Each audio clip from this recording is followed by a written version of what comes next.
Yep. Yes, sir. Yes. Okay, it is Tuesday, September 26, 2023. The time is roughly 7:45. It's the Warren Township High School regular board meeting. We're going to start off with the open public hearing for the fiscal '24 tentative budget. I'm going to go forward, and I move to enter into a public hearing for the fiscal year '24 tentative budget. Second. Roll call. Motion by Schultz and second by Anderson. Mr. Demonte? Yes. Mrs. Squires? Yes. Mr. Carlson? Yes. Mrs. Pope? Yes. Mrs. Martinez? Yes. Mr. Anderson? Yes. Mr. Schultz? Yes. 7 yes, motion carries. Okay. This agenda item is a public hearing to receive public comments on the fiscal year 2024 budget. All persons desiring to be heard will have an opportunity to present written or oral testimony. The public hearing is to receive comments from the proposed fiscal year '24 tentative budget. Danny, would you like to explain the budget and walk through the process? Yeah, I'm going to actually turn the time over to Ms. Green for that. Excuse me, Chris, would you mind That's walking okay. through the process? The preparation of the district's budget begins in November and ends with the adoption of the budget, which is on tonight's agenda. It is our best estimate of the financial activity for the year. It is developed through the information and input of many individuals. The budget includes operating income of $97.0 million and operating expenses of $90.5 million, resulting in an operational increase of approximately $6.5 million. Once the budget is adopted by the board, we will monitor our progress and continue to review revenues and expenditures.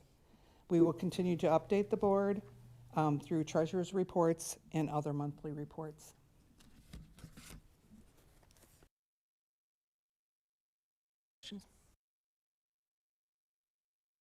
You guys have any questions? No, I'm all good. Me too. Will the board secretary read into the record any written testimony concerning the proposed fiscal year '24 budget? We have not received any. Is there any person or persons who would like to provide oral testimony or public comments regarding the proposed fiscal '24 tentative budget? I'm looking around and nobody's moving. Are there any additional comments from the Board of Education? No.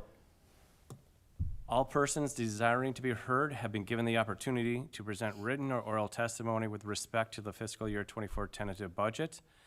The fiscal year '24 tentative budget has been placed onto tonight's agenda as an action item. I move to close the public hearing on the fiscal year '24 tentative budget. Second. Roll call. By Schultz and second by Anderson. Mrs. Pope? Yes. Mrs. Martinez? Yes. Mrs. Squires? Yes. Mr. Demonte? Yes. Mr. Carlson? Yes. Mr. Anderson? Yes. And Mr. Schultz? Yes. 7 yes, motion carries.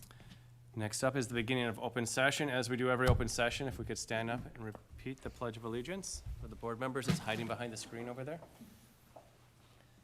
I pledge allegiance to the flag of the United States of America and to the republic for which it stands, one nation, under God, indivisible, with liberty and justice for all.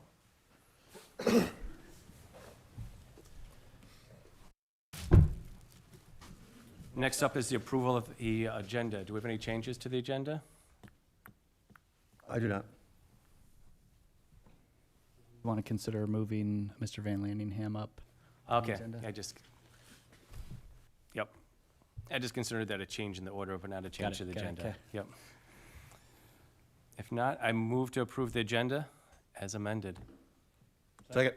Roll call. Motion by Schultz and second by Anderson. Mr. Demonte? Yes. Mrs. Squires? Yes. Mr. Carlson? Yes. Mrs. Martinez? Yes. Mrs. Pope? Yes. Mr. Anderson? Yes. Mr. Schultz? Yes. 7 yes, motion carries. Thank you, everyone. Next up is our time for public comment. Visitors are allowed up to 3 minutes to address the Board of Education. If anybody would like to address the board, now's your time. Nobody has signed in, but that does not prevent from anyone from speaking what's on their mind. Again, another rush to the podium, so I'm going to assume nobody would like to address the board tonight. We're going to move out of order on what we have in board docs right now. And the next thing we're going to work on is under action items, letter B, the approval of the Warren Tour of Social Studies trip for 2025.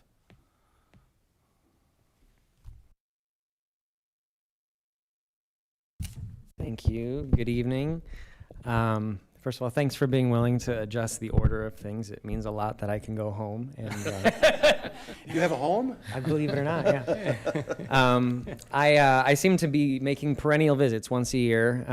Some of you might remember I was here last year. My name is Tim Van Lanningham. I'm an O-Plane social studies teacher. I've been at Warren for 16 years, and I am back again on behalf of the group that I am currently the leader of. We call ourselves Warren on Tour. Basically what we are is we're a group of teachers and students who organize international trips over spring break every single year. Last year I was here to get 2 trips approved to London and Rome, which we had in last spring break 2023, and then also to get the Japan trip that we have organized coming this school year in March 2024.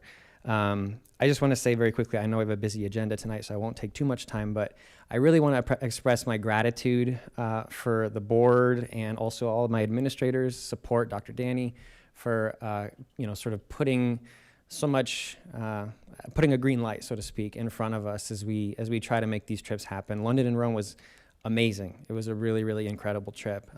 So thank you so much for continuing to support us and what we're trying to do.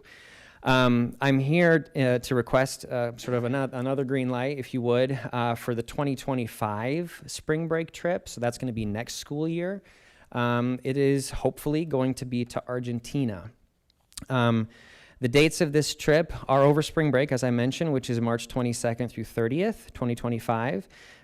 Short overview of the agenda, just in case maybe you're curious. We'll be spending 5 days in Buenos Aires. I like that long stretch in the city. It gives students a long time to sort of get acclimated and have a little bit of time to explore and really feel like they've been in the city rather than just sort of skipping through a location. We'll be seeing a number of different things while we're there, including Tigre, which is a suburb of Buenos Aires, kind of a smaller town, a Colonia del Sacramento in Uruguay. We actually go across the border, which is a UNESCO World Heritage Site. Lots of other cool things, including we go up north to Iguazu to visit some incredible waterfalls and things like that. Kind of scrape the Amazon a little bit, it feels like. We chose this trip. We got a lot of opportunities. It's a big world, but we chose this trip primarily because we have not actually visited a country where the prime language is Spanish.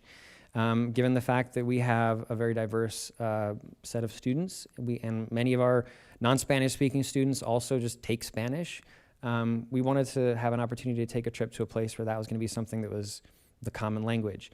We could have gone to Spain, and we might someday, but we wanted also to explore the world outside of Europe. We've taken 9 tours, and 6 of them have been to Europe, and we value a non-Western point of view in a lot of our curriculum at Warren, and so we wanted to try to find areas of the world that were Spanish-speaking, but also not necessarily in Europe. And Argentina checked a lot of those boxes, so we're very, very excited about it. Trying to wrap up. We will continue to use the tour company we've used on previous trips, which is called EF Tours. They are the best in the business. We've been extremely happy with them every time we've used them. Every local high school that uses or that does student tours uses EF Tours, Libertyville, Stevenson, Grays Lake, Zion, and they are truly the best. If you want, I can talk more about the various features that they offer, including the insurance, refund policies, et cetera, but I'll only do that if you want me to. In terms of the actual cost of the trip, obviously this is an international trip, and it is a big trip, and so it is actually, unfortunately, our most expensive trip that we are trying to get off the ground, so to speak. I'm an economics teacher, and I can attest to the fact that a lot of these increased costs are due to inflation, as many of us know. Costs of everything from food to ground transportation to hotels are up anywhere from 12 to 30% since pre-COVID times. To help alleviate that for our families, we've launched these tours, enrollment, and advertising them earlier and earlier, and that's what I'm doing right now. Used to be that we would announce these in May, kind of ending a school year before the next school year's trip would happen, But now I'm here in the fall trying to give families a longer runway. While it doesn't change the overall cost, it does make sort of the monthly payment, if you think of it in those terms, a smaller amount. And in that regard, this trip is in line with the other trips we've taken with our organization, including to Switzerland, London and Rome, Dublin, London, and even Japan for next year. Finally, thank you for listening. In terms of chaperones, we get one adult chaperone for every 6 enrolled travelers. We choose Warren faculty and staff as our chaperones. How about board members? Well, if you're a Warren, yeah, I think that counts. Can we go? I think that counts. Honestly, I know you are. you said that last year, if I remember correctly. I speak Swedish. That's over there. That's yeah. in Argentina. That's great. So we consider our trip full, or our roster full, when we're around 40 to 45 students. So that usually ends up being, obviously, if you do the math, 6 or 7 chaperones. And that is my little spiel. So I appreciate your time, and I'm open to answering any questions you might have. Yeah, if I approve this, how many empanadas am I in? As many as you pay me to bring you back. Okay. Fair enough. It sounds exciting, Any other questions?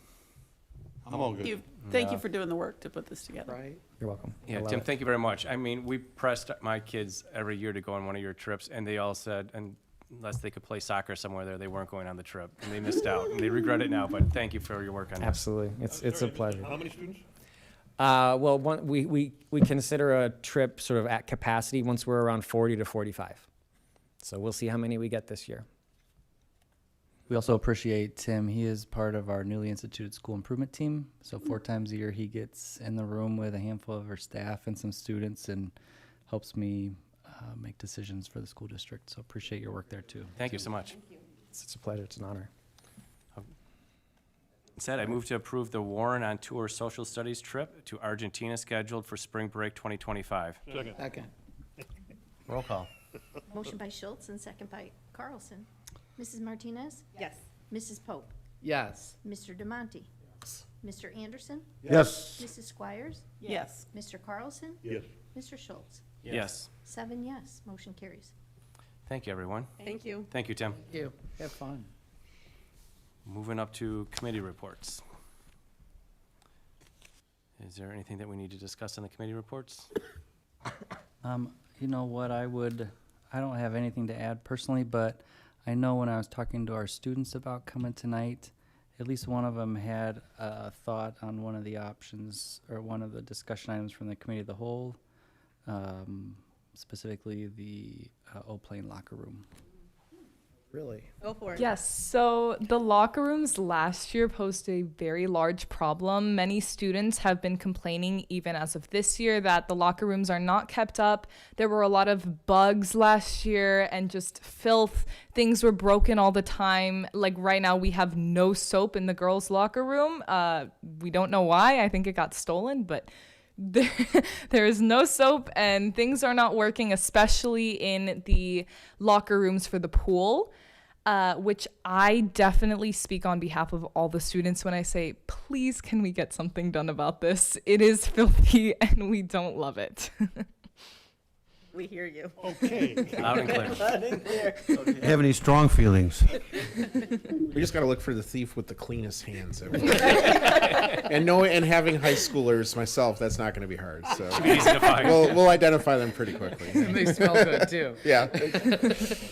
That is funny. But honestly, that's no joke because we have discussed the locker rooms amongst ourselves quite a bit. So I'm glad to hear that. Definitely the students would appreciate if we could get something done about that, as many of us have to go there every single day for the entire school year. And as of right now, like at least in the girls' locker room, there is no air conditioning. Fans are often not running, and after you've been working out, it's not the best place to be.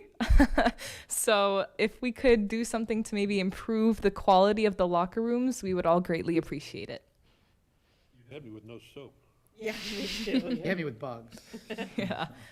I believe there was a rat involved. Oh, no. so- Oh, Don't even. That's not a bug. Well, It's there's beyond mostly bugs. bugs, but Yeah. Got it. That's all I got for committee reports. Thank you, everyone. That'll bring us to superintendent's reports. I don't have anything specific to add to what's been provided, but I'm happy to answer any questions, if there are questions or comments about what's in that section.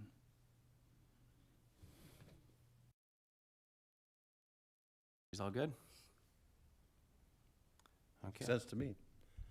Forward to the consent agenda. I move to approve the consent agenda items as presented, which includes personnel recommendations per Exhibit A, number 34 as posted, number 35, Ms. Raim Hernandez Gavilan resignation, and athletics, activities, and volunteer personnel recommendations per Exhibit B, numbers B230 and B231 as posted. Payment of the bills dated September 26, 2023 in the amount of $3,359,816.38. Regular meeting minutes of September 12th, 2023. Keep the executive session minutes closed for September 27, 2023, October 25th, 2022, November 15th, 2022, December 20th, 2022, January 17th, 2023, February 14th, 2023, February 28th, 2023, March 21, 2023, April 11th, 2023, April 25th, 2023, May 23rd, 2023, June 27th, 2023, and last but not least, August 2023. The resolution authorizing the destruction of certain verbatim recordings, the roster of hearing officers for fiscal year 24, and the second reading and approval of policies and exhibits as presented. Second. Roll call. Motion by Schultz and second by Anderson. Mrs. Squires. Yes. Mrs. Martinez. Yes. Mr. Carlson. Yes. Mrs. Pope. Yes. Mr. Demonte. Yes. Mr. Anderson. Yes. Mr. Schultz. Yes. 7 yes, motion carries. Thank you, everyone. Moving into discussion items. Discussion on the Old Plain campus roof.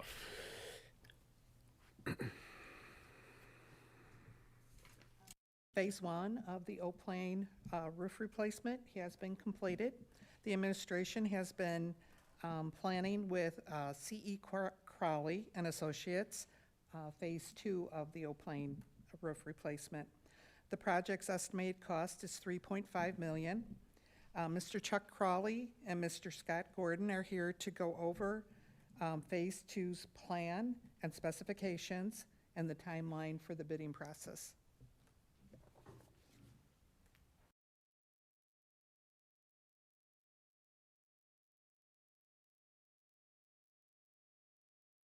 And again, Chuck. See you all, thank you. We are set with the second phase. The first phase was a bit rocky, Why? to say the least. Well, a couple of things. The first one is that there is a difference between union and non-union roofers. Oh, sorry. There is, We can move in on. terms of training and in terms of the level of care that they can bring. And so we ran into a little bit of that. That was partly the difficulty with their supervision that we ended up struggling with through the project. A second issue was that on some of these roofs, they were wet. And so when we cut into them, we broke the vapor barrier and it leaked into the building because it was a waterbed. So that had nothing to do with the roofer. That had to do with the construction, and it was in bad shape. So good thing we took them off. The third thing is that when we're dealing with public bid situations, we have to take the low bidder. We have to take not necessarily the low bidder, but the lowest responsible bidder.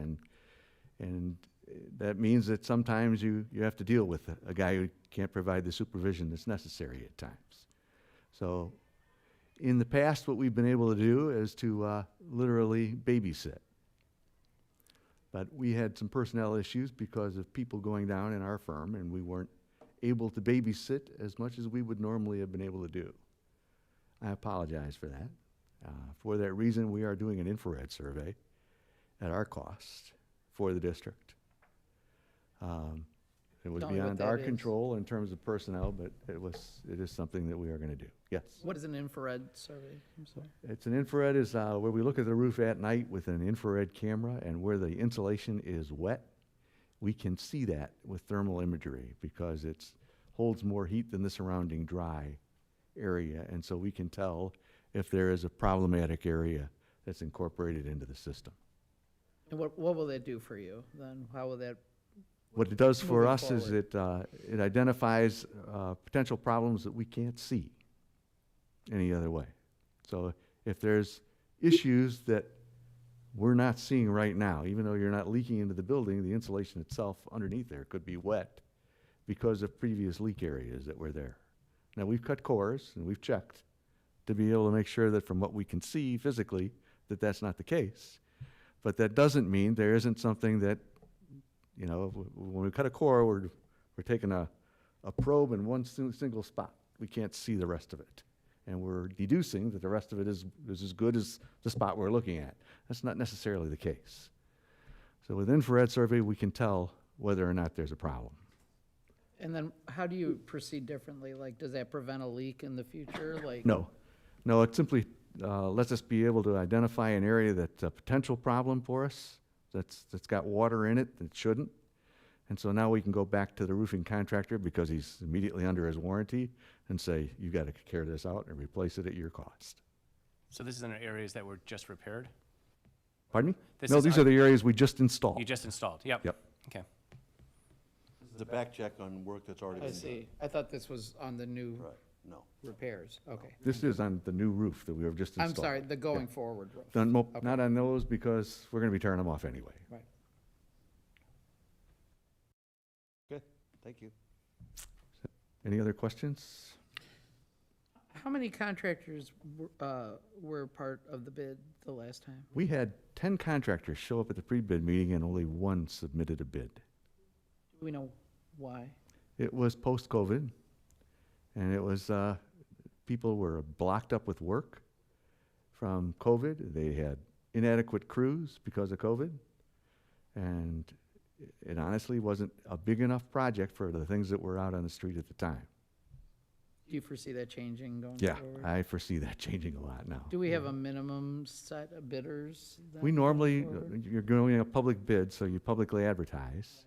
We also send faxes out and phone calls to contractors that we know are reputable and do this kind of work. So we will do that to approximately 10 to 15 contractors. Can we expand that for this bid, or? It doesn't help us, I don't think, with the type of work we're doing to expand beyond that. What, Or can I jump we- in? Can we I could jump get- in here, Chuck? Pardon me? Can I jump in here real quick? Sure. So one thing that Chuck and I all have done though is specifically reached out to some of the union reps in the area, and just to make sure that they, because we did have union show up, and there was some At the frustration pre-bid? while we were doing the work. Oh, during the work. And so I was able to speak with them and talk about like, hey, if you want this work, you got to push some people to bid on this that are going to bring your people in. So we're trying to stay in better communication with the union leaders for this upcoming round. Why are we bidding? Like, We're required by law to publicly bid. okay. Because we're using taxpayer dollars, and they were doing a very, Very good question, though. yeah, it Make has sure to we're be a not giving very it to our apparent, buddies. an apparent type of work. So they want to make sure that it's a public bid, and we choose the least responsible bidder. Most responsible. Or least, lowest, sorry, lowest. We already chose the least. Yeah. I have a Jacob, question. what we're trying to do is Oh, make yeah, sure please do. that we don't give a multi-million-dollar project to somebody just because they're good friends with the superintendent. Okay. Or you. Or you. Yeah. All right. I have a question. Yes. Based on what you're describing of the project that just is finishing right now, is there anything, based on what you've learned through that process, what are you recommending changes to in this bid in order to remedy that? Other than what I've heard, could there be allowances for a specific type of supervision, supervisor on site X number of hours or days, or are there? I hesitate to do that because it Okay. drives up the cost. Okay. You know, so it makes it more expensive for you. So what we've suggested, and we discussed this with Chris and with Pat extensively, and our plan is that in the event that we encounter a similar problem again, we have what we would call a come to Jesus meeting. with everyone involved and have everyone sit down at once, and they would be informed that we are going to walk the roof with them every evening to be able to make sure that everything is buttoned up. I guess that was until my they get it question right. is, it changes to the process and then ultimately becomes codified in writing, like, because it's going to be the way that you help us hold some Correct. of these people accountable. So, and you don't even have to answer any other components. I would just, if we did have these kinds of experiences, I would encourage you to have remedies in place in writing, so that way it just doesn't happen again. I know we can't, Absolutely. and it may naturally be fine with more responsible bidders on the project, but then again, it may not. Like they're Potluck. yeah. Yes. Chuck, you indicated there was one response this time, and if I heard right, it was non-union. Was non-union. If you have more than, and hopefully you'll get multiple, do you differentiate? Is there a preference for union, non-union? Should there be? I don't know if I'm on legal grounds here or what. Well, in a public bid situation, you have to understand that because a person is non-union, a contractor is non-union, it's weighted in their favor. They are not paying the pensions that a union roofer is paying. So they could undercut? So they can undercut anytime they want. So they make a larger amount of profit as a result of that because they're not paying into a pension. They're also not paying for the training. And those are two big things that start to stack up over time. I'm thinking that might not be a good idea, but all right, let me rephrase this. Lowest responsible bidder. Yeah? So if one of these non-union firms doesn't fit your standards, you can free to move up. Well, here's the hard thing is that you have to be able to prove that and justify that in a court of law, and that's very difficult to be able to do. This particular non-union roofer is actually, I wouldn't say he's one of the best, but he's not a bad one. He just had some supervision issues. You mentioned, and I don't want to drag this on, but you mentioned the union showed up. Yes. Is there a potential problem with that? No, as long as we follow the law, as long as they pay the union scale for their workers and they meet the wage requirements that are prescribed by law, then there's no problem. And that's what happened when he showed up. He just wanted to be able to make sure that we were dotting our I's and crossing our T's, which we were. I think going back to Tony's comment about, going forward and putting in place provisions to be able to hold accountable, and you said there were supervision issues. Did they breach the contract with those supervision issues, or was it just soft supervision that wasn't happening that? Soft supervision that wasn't happening, and it was repeatedly not happening. So I guess to Tony's point, does the bid language need to include some aspect of that supervision that we would require? I understand it might drive up a cost, but at least it's explicit in the bid. Well, we have to be very careful for legal reasons that we don't provide or incur more legal responsibility for either ourselves or the district in taking on. He's got to be responsible for supervising his own people. We've got to insist that he be responsible for supervising his own people, which is what we did. And we were able to make sure that things that weren't done properly got fixed because of the lack of supervision. That's pretty much as far as we can go by law. Anything else, we incur responsibility. I mean, we're taking on responsibility then for supervising his people who don't work for us. We don't want to be in that boat. Liable for their work then. Then we'd be liable for their work, Right. correct. Well, I'm saying they need to provide the supervision. Exactly. And But we in did the bid require that they specs. do. Okay, so Yeah. it was explicit in the bid, It's very explicit in the bid. and they didn't meet the contract. And that they didn't provide adequate supervision for what was required. What are the ramifications of that? The ramifications were that the potential is that you could get a roof that's defective at the get-go. Ramifications to them, For them, if anything to them? they ended up having to spend a lot more time and labor out there than they had originally intended. They lost money. So, yeah, this was not, I forget how much they spent just in terms of ceiling tile. So their insurance rates took a hit with this particular project as a result of that, which is probably the biggest problem that you can create for a roofing contractor. I did have one question. Sure. When it comes to the amount of time this process will take, I know it has been a little bit disturbing to some students, especially in the study halls, because we could hear like loud, unexpected bangs constantly when we were trying to work. I just wanted to know, is there a certain time frame we should be expecting these for, or do we not exactly know how long those would go on? Well, a lot of this happened over certain classroom areas, and next phase won't be as much over classroom areas. It will be over a portion of the library, but it won't be over classroom areas, okay? So the unexpected bangs are happening partly because they're moving heavy things over the roof, partly because there's 20 people up there doing that, and also because they are using hammer drills to be able to put in fasteners into concrete, and it makes a lot of noise.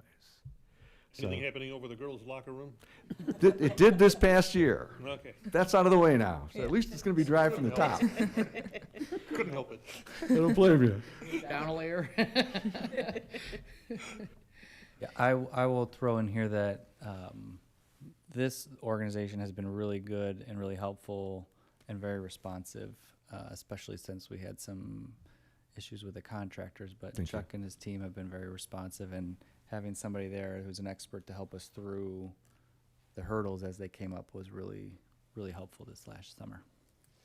Chuck, I wanted to say I appreciate your honesty on what did not happen. I like the way you led off on here's what fell short on that. I appreciate that approach very much. And just it the truth. has no impact on our confidence on you, so Well, I appreciate it very appreciate much. that, thank you. We don't like to have anything fall down on a project on ours, but when it does, you gotta call it what it is and move on, Yes, you do. so, Thanks, Chuck. thank you. See you, Chuck. Appreciate it, everyone. Thanks very much.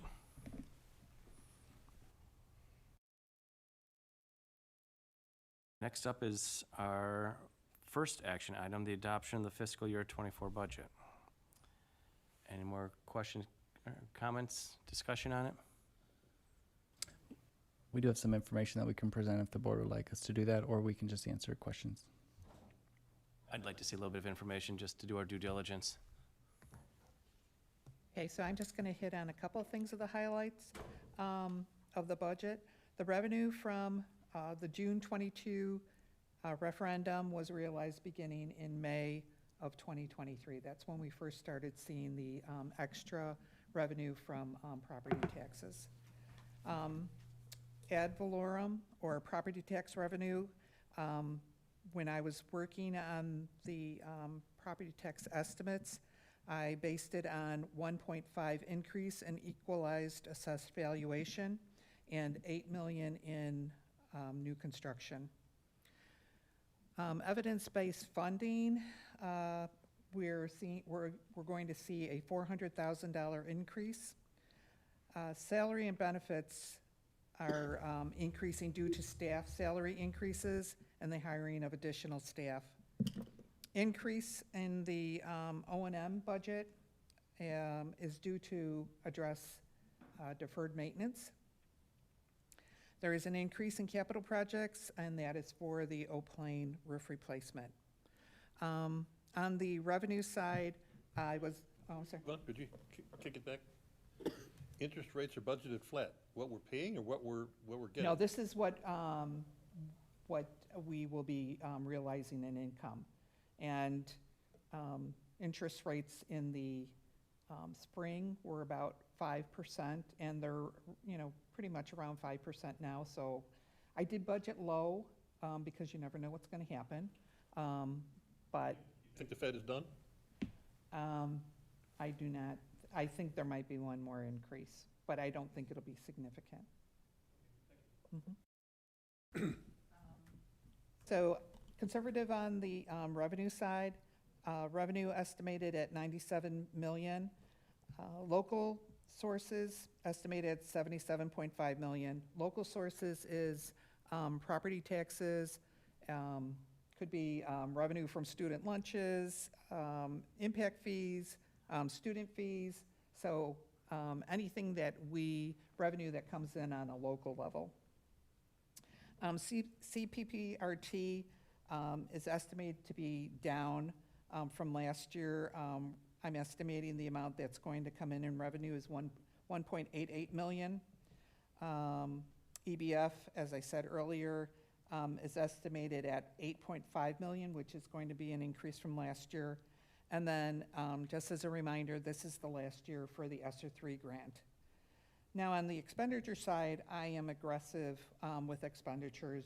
I budget higher because just to account for any possibility. So the expenditures are going to be estimated at 90.5 million. Salary increase 5.2 million, which accounts for the addition of new staff and then the new pending contract. Benefits, 2.3 million increase in healthcare costs. Our PPO went up 13.4%. The HMO went up 10.5%, and the dental increased 2.6%. Pause there. I know the board members have had questions or comments about insurance costs in the past, so I just want to pause and see if there's any questions or comments about insurance. Okay. I'm gonna say, are those rates what other areas are seeing? They just seem kind of high to me, and I deal with insurance quite a bit.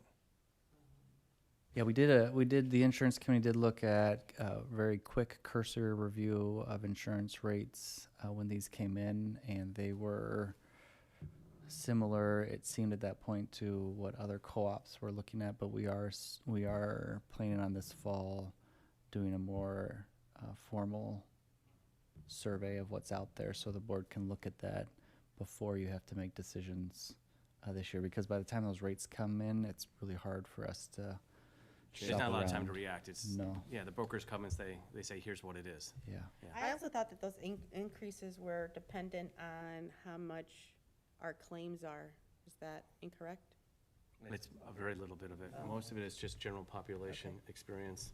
It's the claims across the whole co-op. Right. Yeah. Claims Yeah. across the whole You get the It's still co-op, and then you minimal. get the state. There's like a lot of factors that unfortunately are out of our control. Correct. Purchase service, increase of 1.9 million. Most of that is in the O&M budget. That's for deferred maintenance. We have HVAC systems that are failing, so this is budgeted for companies that would be coming in and doing service for us.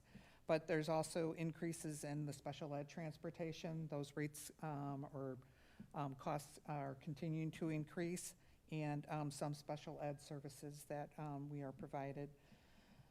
Capital outlay, 5.1 million. The majority of that is the O'Plain roof phase 2, or I'm sorry, it is for this year's roof that just got completed, because we did not receive any invoices until after July 1st, so we have paid all that expense this year, and that's why it's in this year's budget. And then in addition to the roof, we had safety and security upgrades. The last is other objects. This is $8.7 million increase.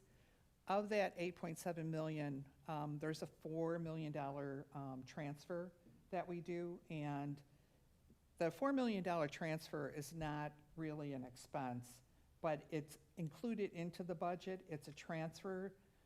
The roof project is spent out of Fund 60 capital projects. We have to move the money from Fund 20, which is O&M, over to Fund 60, because Fund 60 doesn't realize any revenue coming in.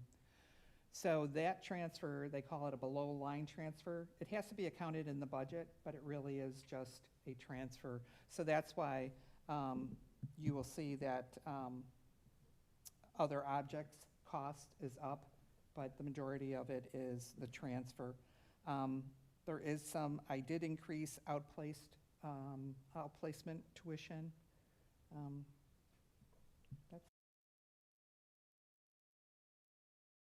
What's outplacement tuition? That is when we outplace students at different facilities. Yep. Okay, so on revenues, just for graphic, the pie chart on the left is actuals, and the pie chart on the right is the budget. I think we are up a little bit. I should have had a closer view. But we are a little bit increased on, State revenue. right. And then on expenditures, actuals on the left, budget on the right. Our salary cost seems like it's decreased, but it's because that capital, the other objects is increased. But most of the other areas, it's pretty flat. And then this budget summary is the just total amount of revenue coming in, total expenditures going out, and what the realization to the fund balance at the end of the fiscal year will be.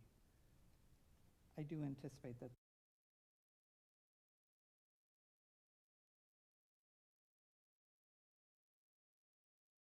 Good, Chris, thank you.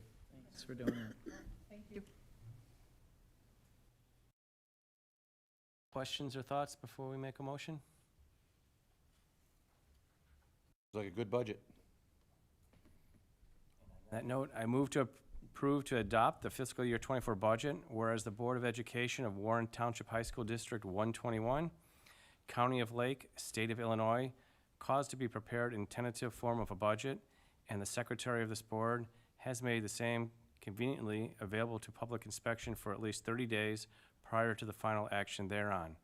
And whereas a public hearing was held as to such budget on the 26th of September 2023, notice of said hearing was given at least 30 days prior thereto, as required by law, and all other legal requirements have been complied with. Now therefore be it resolved by the Board of Education of said district as follows. Section 1, that the fiscal year of the school district be, and the same hereby is fixed and declared to be the beginning of July 1st, 2023, and ending June 30th, 2024. Section 2, that the following budget containing an estimate of amounts in each fund separately and expenditures from each be, and the same is hereby adopted as the budget of this district for said fiscal year. Second. Roll call. Motion by Schultz and second by Martinez. Mr. Carlson? Yes. Mrs. Squires?